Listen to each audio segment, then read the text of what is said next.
একজন ধনী ব্যক্তি তার ছেলের বদ অভ্যেস নিয়ে মনে অনেক কষ্ট পেতেন। একদিন তিনি তার ছেলেকে বললেন যে তুমি তোমার এই বদ অভ্যেসগুলো ত্যাগ করে দাও। তখন তিনি তার বাবাকে বললেন যে বাবা, আমি তো এখন অনেক ছোট, বড় হয়ে গেলে আমি ধীরে ধীরে আমার বদ অভ্যেসগুলো আমি ত্যাগ করে দিব। কিন্তু তিনি তার বদ অভ্যেসগুলো কখনো ত্যাগ করার জন্য চেষ্টাই করেনি।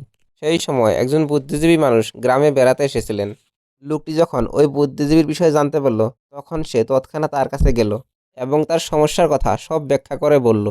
তখন ওই বুদ্ধিজীবী তার কথা শুনে বললেন, ঠিক আছে, আপনি আপনার সন্তানকে কালকে আমার এখানে নিয়ে আসেন, আমি ওকে কিছু পরামর্শ দিতে চাই। পরের দিন সকালে বাবা ও ছেলে বাগানে পৌঁছালেন। তখন ওই বুদ্ধিজীবী তার ছেলেকে বললেন, এসো আমরা দুজনে একটু বাগানে হাঁটতে যাই। এবং সে ধীরে ধীরে এগিয়ে যেতে লাগলো। ওই বুদ্ধিজীবী হাঁটার সময় হঠাৎ করে থেমে গেলেন এবং তার ছেলেকে বললেন, তুমি কি এই ছোট গাছটা তুলে ফেলতে পারবে? তখন ওই ছেলেটা খুশি হয়ে বলল, হ্যাঁ আমি পারবো, এটা না পারার কি আছে। আর এই বলে ছেলেটি সহজেই গাছটি তুলে ফেলল। তারপর তারা কিছু দূর এগিয়ে গেলেন এবং কিছুক্ষণ পর ওই বুদ্ধিজীবী একটি বড় গাছের দিকে ইশারা করে বললেন, তুমি কি এই গাছটাও তুলতে পারবে? ছেলেটির মনে এতই আনন্দ ফুর্তি হচ্ছিল যে ছেলেটি সঙ্গে সঙ্গেই বলল, হ্যাঁ আমি নিশ্চয় তুলতে পারবো। তারপর ওই ছেলেটি গাছটি তুলতে শুরু করলো। অবশ্য এবার গাছটি তুলতে তার অনেক চেষ্টা করতে হয়েছিল, কিন্তু অবশেষে সে গাছটি তুলতে সক্ষম হলো। এরপর তারা আবারও এগিয়ে যেতে লাগলো। কিছুক্ষণ এগিয়ে যাওয়ার পর ওই বুদ্ধিজীবী একটি জবা গাছের দিকে ইশারা করে বললেন, তুমি কি এই গাছটাও তুলতে পারবে?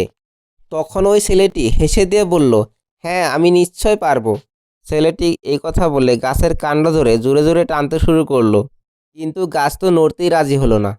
যখন সে তার সর্বোচ্চ চেষ্টা করেও গাছটি নড়াতে পারল না, তখন ওই ছেলেটি বলল, ওহ, এই গাছটি অনেক শক্তিশালী, এই গাছটি তোলা অসম্ভব।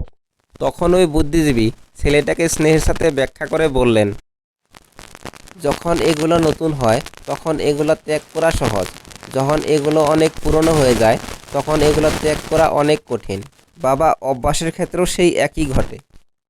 ছেলেটা তখনই বুঝতে পারলো, আরও ছেলেটা মনে মনে ভাবলো যে আজ থেকে আমি এই বদ অভ্যেসগুলো ছেড়ে দেব।